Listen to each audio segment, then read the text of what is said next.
श्री राम कथा सुनने वाले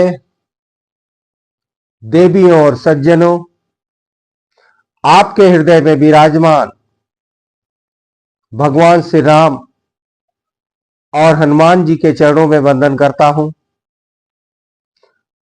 आपको लिए चलता हूं अयोध्या त्रेता युग में महाराज दशरथ की दरबार में, जहां पर विश्वामित्र मुनि का आगमन हो चुका है। आइए महाराज दशरथ के महल में चलें। प्रभु अब बड़े हो चुके हैं, उनको लेने के लिए, अपने यज्ञ की रक्षा के लिए विश्वामित्र जी आए हुए हैं। आप भी चलिए दशरथ जी के दरबार में।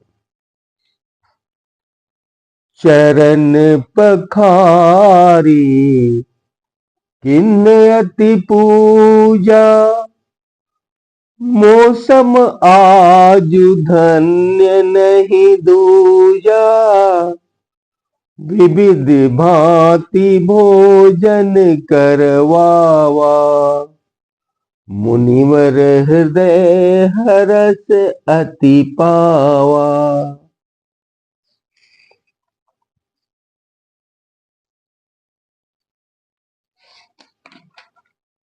इस तरह से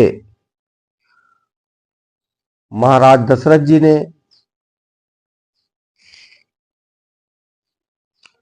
विश्वामित्र मुनि का स्वागत किया। विश्वामित्र जी कठोर व्रत का पालन करने वाले हैं, तपस्वी हैं। वे अपने तेज से प्रज्वलित हो रहे हैं। उनका दर्शन करके राजा का मुख प्रसन्नता से खिल उठा और उन्होंने महर्षि को अर्घ्य निवेदन किया। राजा का वह अर्थशास्त्री विधि के अनुसार स्वीकार करके महर्षि ने उनसे कुशल क्षेम पूछा। धर्मात्मा विश्वामित्र ने क्रमशः राजा से नगर का, खजाने का, राज्य का, बंधु बांधव का, मित्र वर्ग का आदि के विषय में कुशल समाचार पूछा कि राजा, आपके सीमा के रहने वाले राजा आपसे संतुष्ट रहते हैं कि नहीं, आपके सामने नतमस्तक है कि नहीं, आपने उन पर विजय प्राप्त की है कि नहीं। इस तरह से राजकाज संबंधी, फिर यज्ञ संबंधी, फिर अतिथि सत्कार संबंधी आदि सारे कर्मों का राजा से विश्वामित्र जी ने उत्तर जाना, व्यवस्था जाना। इसके बाद वहां पर विश्वामित्र मुनि वशिष्ठ जी और सभी ऋषियों से कुशल समाचार पूछा। इस तरह से राज दरबार में उनका पूजा हुआ, सबसे कुशल समाचार पूछे और सब लोग अपने अपने आसन पर बैठ गए।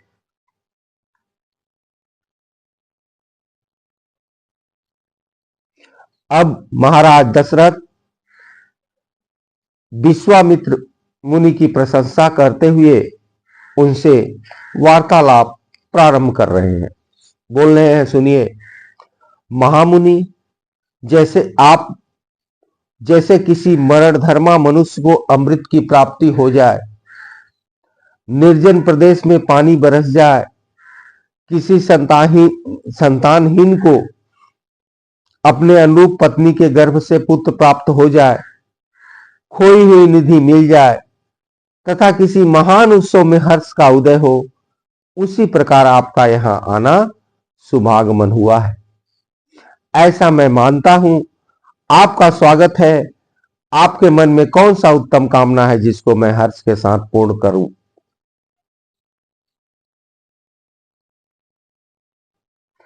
इस तरह से अपने दरबार में विश्वामित्र मुनि से महाराज दशरथ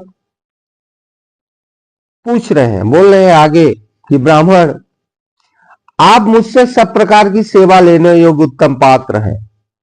मेरा अहोभाग्य है जो आपने यहां तक पधारने का कष्ट उठाया। आज मेरा जन्म सफल और जीवन धन्य हो गया। मेरी बीती हुई रात सुंदर प्रभात दे गई, जिससे मैंने आज ब्राह्मण शिरोमणि का दर्शन किया। पूर्व काल में आप राजर्षि शब्द से उपलक्षित होते थे, फिर तपस्या से अपनी अद्भुत प्रभा को प्रकाशित करके आप ब्रह्म ऋषि का पद पाया। अतः आप राजर्षि और ब्रह्म ऋषि दोनों रूपों में मेरे पूज्यनीय हैं।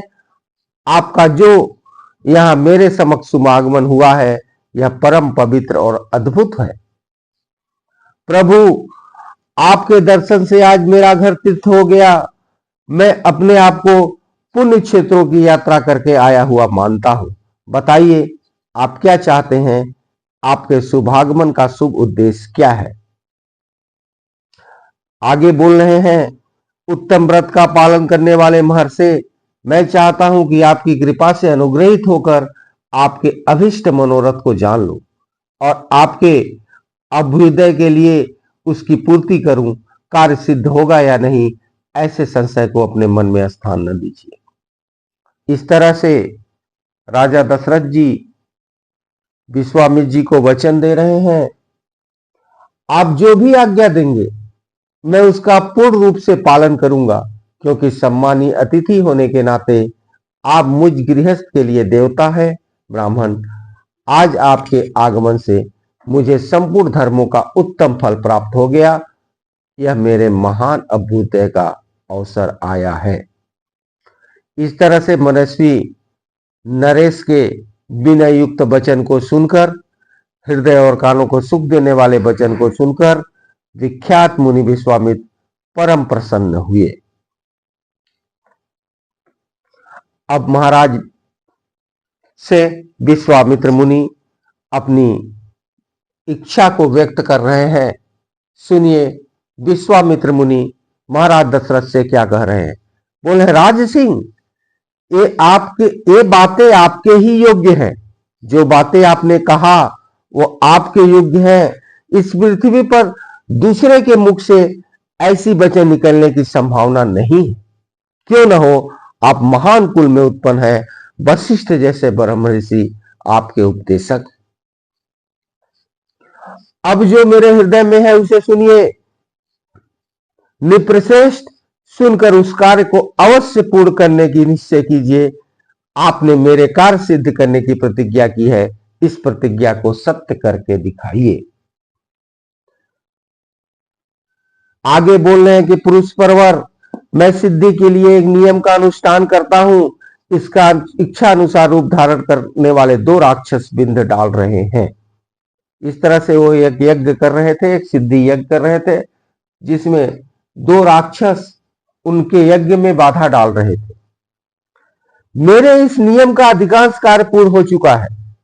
अब समाप्ति के समय वे 2 राक्षस आधम के हैं। उसके नाम मारीच और सुबाहु हैं। ये दोनों बलवान और सुशिक्षित हैं। इन्होंने मेरे यज्ञ वेदी पर रक्त और मांस की वर्षा कर दी है। इस प्रकार समाप्त प्राय नियम में बिंद पड़ जाने के कारण मेरा परिश्रम व्यर्थ गया और मैं उत्साहीन होकर इस स्थान से चला आया। पृथ्वीनाथ, उनके ऊपर आपने अपने क्रोध का प्रयोग करूं, उन्हें साप दे दूं, ऐसा विचार मन में नहीं आता है, क्योंकि यह नियम ही ऐसा है जिसको आरंभ कर देने पर किसी को साप नहीं दिया जा सकता। अतः निप्रश्रेष्ठ, आप कपक्षधारी सत्य पराक्रमी सूरवीर से ज्येष्ठ पुत्र श्री राम को मुझे दे। इस तरह से दशरथ जी को विश्वामित्र मुनि भगवान को मांग रहे हैं, क्योंकि उनके यज्ञ में नियम था कि इसको प्रारंभ करने के बाद किसी को श्रापित नहीं किया जा सकता। नहीं तो आप जानते ही हैं, विश्वामित्र मुनि इतने महान ज्ञानी थे कि वो कुछ भी कर सकते थे, ब्रह्मांड की रचना करने के सक्षम।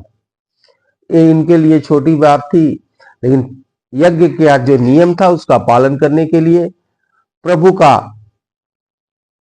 सहायता उनको चाहिए था, इसलिए प्रभु को लेने के लिए आए हुए हैं। आगे बोल रहे हैं, मुझसे सुरक्षित रहकर अपने दिव्य चेत से उन विंध्यकारी राक्षसों का नाश करने में समर्थ है आपके पुत्र। मैं इन्हें अनेक प्रकार का श्रेय प्रदान करूंगा, इनमें संशय नहीं है।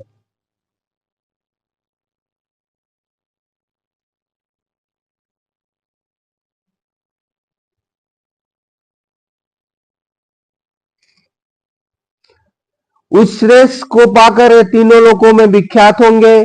श्री राम के सामने आकर दोनों राक्षस किसी तरह नहीं ठहर सकते। हे रघुनंदन, रघुनंदन के सिवा कोई पुरुष उन राक्षसों का मारने का साहस नहीं कर सकता। अपने बल का घमंड रखने वाले दोनों पापी निशाचर काल के अधीन हो गए हैं, अतः महात्मा श्री राम के सामने नहीं टिक सकते। भूपाल, आप पुत्र विषय स्नेह के सामने न लाइए। मैं आपसे प्रतिज्ञा पूर्वक कहता हूं कि उन दोनों राक्षसों को इनके हाथ से मरा हुआ ही समझिए। सत्य पराक्रमी महात्मा श्री राम क्या है यह मैं जानता हूं। महान तेजस्वी वशिष्ठ जी तथा वे अन्य तपस्वी भी जानते हैं।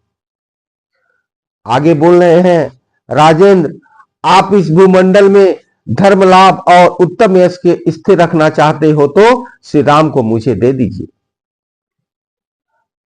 कुकुत्स नंदन, यदि वशिष्ठ आदि आपके सभी मंत्री आपको अनुमति दे तो आप श्री राम को मेरे साथ विदा कर दीजिए।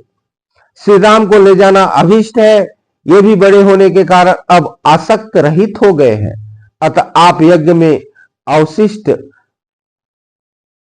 10 दिनों के लिए अविशिष्ट 10 दिनों के लिए अपने पुत्र कमल नयन श्री राम को मुझे दे दीजिए। रघुनंदन, आप ऐसा कीजिए जिससे मेरे यज्ञ का समय व्यतीत न हो जाए, आपका कल्याण हो। आप अपने मन का शोक और चिंता में न डालिए। इस तरह से विश्वामित्र जी धर्म और अर्थ से वचन कहकर चुप हो गए। महाराज दशरथ जी जब विश्वामित्र की इन बातों को सुने तो महाराज जी शोकित हो गए। पुत्र वियोग की आशंका से महाराज जी बड़ा दुखी हो गए और कांपने लगे। उनकी बातों को ये सुन के जब उनको थोड़े देर बाद होश आया तो विश्वामित्र मुनि के हृदय में पुत्र को अपने से दूर करने की इच्छा से व्याकुल हो गए और महाराज उसी समय विश्वामित्र मुनि के बातों को सुनकर मूर्छित हो गए। आगे की कथा अगले अंक में। तब तक के लिए आपके हृदय में विराजमान भगवान श्री राम और हनुमान के चरणों में वंदन करते हुए अपनी वाणी को विराम देता हूं।